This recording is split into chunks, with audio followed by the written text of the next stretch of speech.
Hello जय श्री कृष्णा दोस्तों, कैसे आप लोग? स्वस्थ होंगे, मस्त होंगे। आशा और उम्मीद करती बहुत ही ज़्यादा अच्छे होंगे और मैं बढ़िया होगी। एक नए दिन की शुरुआत नए ब्लॉग के साथ ब्लॉगिंग की शुरुआत हो रही है आज जंगलों से। तो देख सकते हैं आप लोग हमारे खेत ऐसे जंगलों में। तो हमने काटना है आज सूखी घास।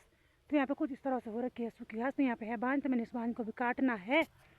तो दगड़ियों, आज हमें जो है कंफर्म हो गया है और हमें बहुत ही ज़्यादा गर्व है अपने आप पे कि भाई हम इन खूबसूरत पहाड़ों में रह रहे हैं और हम उत्तराखंड से बिलोंग करते हैं। क्योंकि खुशी इस बात से हो रही है हमें कि मतलब अगर बाहर से अगर कोई चीज़ आने अगर बंद भी हो जाए, चाहे वो अन्न से लेकर धन तक कोई भी चीज़ हो, तो भले इस पे तो कई लोग कमेंट भी करेंगे कि आप मतलब क्या बोल रहे हैं ऐसे वैसे।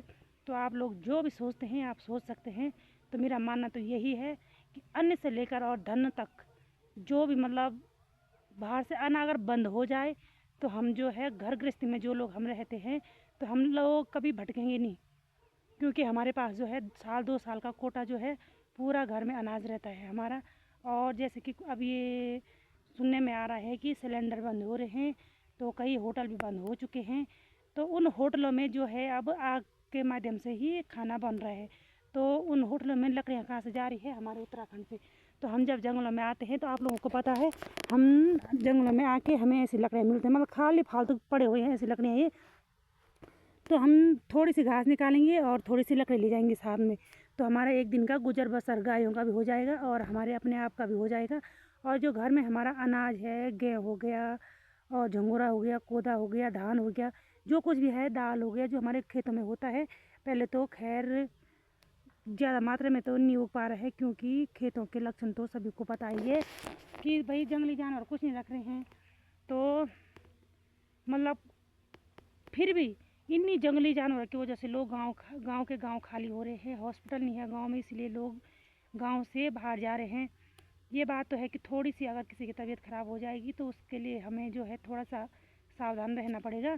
क्योंकि अगर जब बाहर से कोई आयात निर्यात नहीं होगा तो भाई हमारे लिए तो कोई भी चीज़ स्वाभाविक नहीं होगा। तो खुशी इस बात की हो रही है हमें कि हम उत्तराखंड से हैं और हम गांव में बसे हुए हैं। अगर हम शहरों में रहते तो भाई हमें तो सबसे पहले चूल्हा चौका करना होता है। तो हमारे पास चूल्हे चौके का साधन ही नहीं है, तो हमारा बाहर रह के कोई फ़ायदा नहीं है। कुछ घमंड तो उन लड़कियों का भी टूट गया होगा जो कहते हैं कि हमें देहरादून में मकान और ज़मीन चाहिए। क्या आप उस मकान और ज़मीन को खाएंगे?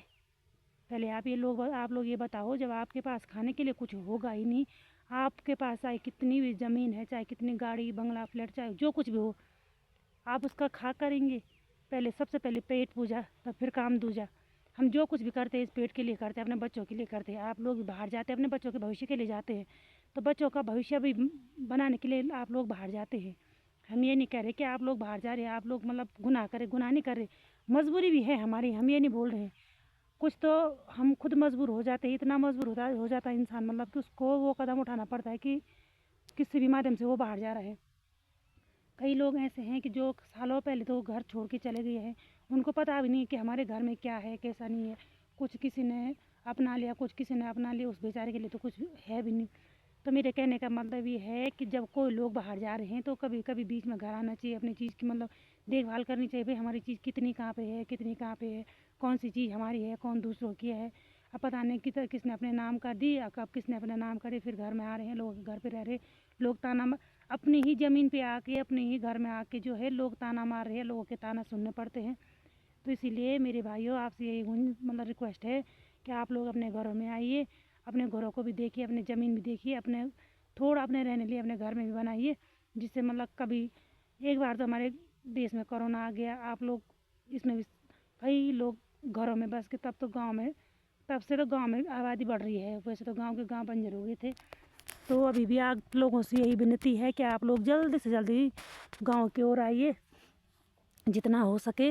ऐसी बंजर खेती, मतलब यहाँ पे एक गांव है तो यहाँ पे पहले बहुत सारी ज़मीन बंजर थी, अभी भी है, नीचे नीचे कुछ और कुछ ऊपर है।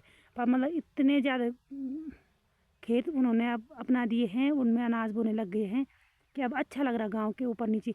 तो मकान अभी इतनी सारी बन गई ना यार, जब जिस समय मेरी शादी हुई थी तो यहाँ पर कुछ ही मकानें थी, तो अब इतनी सारी मकान बन गए ना गांव में, क्या ही बोले। तो अच्छा लगता है।